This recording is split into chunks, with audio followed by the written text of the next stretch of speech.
আজকে আমাদের প্রথম কথা হচ্ছে যে মানুষের ঐক্য সম্প্রীতিকে রক্ষা করতে হবে। আমরা যা লক্ষ্য করছি, তৃণমূল এবং বিজেপি দুটি দলই সাম্প্রদায়িক উত্তেজনা তৈরি করে মানুষের সম্প্রীতি নষ্ট করতে চাইছে।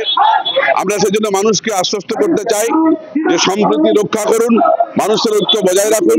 দ্বিতীয়ত হচ্ছে গতকাল সুপ্রিম কোর্টের যে রায়, আমাদের সরকার, রাজ্যের সরকার তৃণমূলের যে প্রাতিষ্ঠানিক দুর্নীতি, ওটা মন্ত্রিসভাটা যে দুর্নীতি করেছে সেটা প্রমাণিত হয়েছে এবং অযোগ্য টাকা নিয়ে, ঘুষ নিয়ে চাকরি যাদেরকে দিয়েছে তাদের আড়াল করবার জন্য যারা যোগ্য প্রার্থী, মেধার ভিত্তিতে যাদের চাকরি হওয়ার কথা যারা হয়েছিল তারা আজকে অসহায়, তাদের চাকরি গেছে।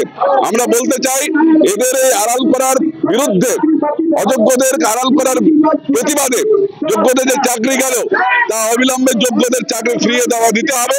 তাদের চাকরি ফিরিয়ে দেওয়ার পক্ষে আমাদের লড়াই জারি আছে, আগামী দিনেও থাকবে।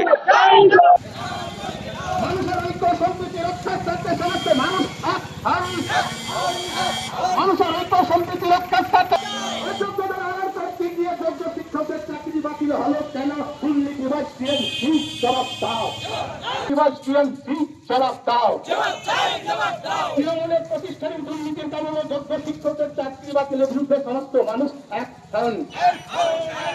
দুর্নীতিগ্রস্ত তৃণমূলের মন্ত্রিসভাকে অবিলম্বে পদত্যাগ করতে হবে।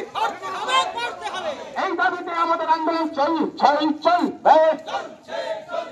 ইনকিলাব জিন্দাবাদ, সিপিআইএম জিন্দাবাদ।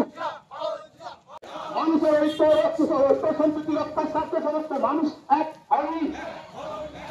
অযোগ্যতায় আড়াল করতে গিয়ে যোগ্য শিক্ষকদের চাকরি বাতিল হলো কেন? দুর্নীতিবাজ জবাব দাও।